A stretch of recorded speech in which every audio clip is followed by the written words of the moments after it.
ये बैटरी के ऊपर लिखा होता है।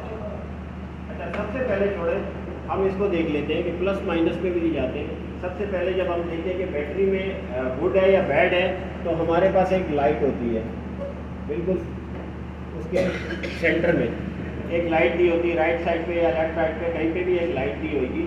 अच्छा, उस लाइट के अंदर ग्रीन का इंप्रेशन अगर ज़्यादा आ रहा होगा तो बैटरी चार्ज है, रेड का इंप्रेशन रेड कलर ज़्यादा आ रहा होगा तो बैटरी जो है डेड है या डिस्चार्ज है या उसको चार्जिंग की जरूरत है। पहली शर्त तो उसकी ये होती है। अभी मैक्सिमम बैटरियों में ये लाइट आ रही है, उससे एक आम आदमी को जो गाड़ी रखता है उसको बड़े आसानी से पता लग जाता है कि यार नहीं, अब मेरी धक्का लगाने की ज़रूरत नहीं है, अब बैटरी को चार्ज करना पड़ेगा या सही कराना पड़ेगा। तो सबसे पहले हमारे पास ऑप्शन आता है लाइट का।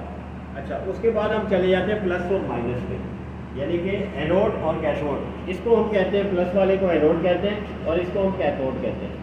ठीक है, अब ये दोनों टर्मिनल हैं क्योंकि इसकी प्लेट के ऊपर लिखा होता है कि यहाँ पे प्लस लगानी है, यहाँ पे माइनस। अगर ये दोनों टर्मिनल आपके बाहर पड़े हो, कोई आपसे पूछ ले, वहाँ पे नॉर्मली टेबल पे रख देते कि इसमें से बताएं कौन सा जो है वो पॉजिटिव है, कौन सा नेगेटिव है। इसी तरह मेन बेयरिंग और बिगिन बेयरिंग आपके सामने रख देते, ठीक है, और उसके अलावा केम के बेयरिंग रख देते और पूछते कि यार ये कौन सा बेयरिंग है, किसका बेयरिंग है, ये किसका बेयरिंग है, ये किसका बेयरिंग है। तो उसके साइजेस से आप बताते कि ये केम का बेयरिंग है, ये क्रैंक का बेयरिंग है और ये कनेक्टिंग रॉड का बेयरिंग है। सब में फ़र्क होता है थोड़ा थोड़ा, लेकिन जो काम को समझता हो, जिसने बारीकी से उसको स्टडी किया हो, वो अच्छे से समझता है इस चीज़ को। तो हम लोग इसको कैसे पहचानेंगे? इसकी थिकनेस से। पॉजिटिव की थिकनेस हमेशा ज़्यादा होती है और नेगेटिव की थिकनेस कम होती है, यानी कि ये थिन होता है और ये थिक होता है। तो अगर ये बाहर पड़े होंगे तब भी आप पहचान लोगे, ठीक है ना। तो नोजल, इंजेक्टर और प्लग, ये तीनों भी चीज़ें आपके पास टेबल पे पड़ी हुई। मैं तो ऐसे ही लेता था इंजीनियरिंग वगैरह, मैं बोलता था यार ये बताओ ये क्या पड़ा हुआ है, तो बताने वाला बता देता था यार ये नोजल है, ये इंजेक्टर है और ये प्लग है, ठीक है ना। अब नोजल की पहचान तो पता है, मैं पूछूंगा ये किसके इस्तेमाल में कौन से इंजन के, ये कौन सी है और ये कौन से इंजन के, तो बता देगा, बताने वाला बताएगा कि ये डीजल इंजन है, ये पेट्रोल इंजन है, ठीक है। तो ये आइडेंटिफिकेशन हम इंडिपेंडेंट देते हैं, उसको रिमूव करते हैं। तो जिसको पार्ट आइडेंटिफिकेशन कहते हैं वो लाजमी आनी चाहिए, ये दूसरी चीज़ होगी। अच्छा, इसके बाद फिर हमारे पास क्या होने चाहिए? टर्मिनल की बात करते हैं। अब ये तो हमने नेगेटिव और पॉजिटिव की बात की, अब नेक्स्ट पॉइंट आता है हमारे पास टर्मिनल का, ठीक है।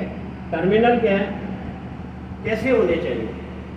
नीट होना चाहिए, क्लीन होने चाहिए और टाइट होने चाहिए।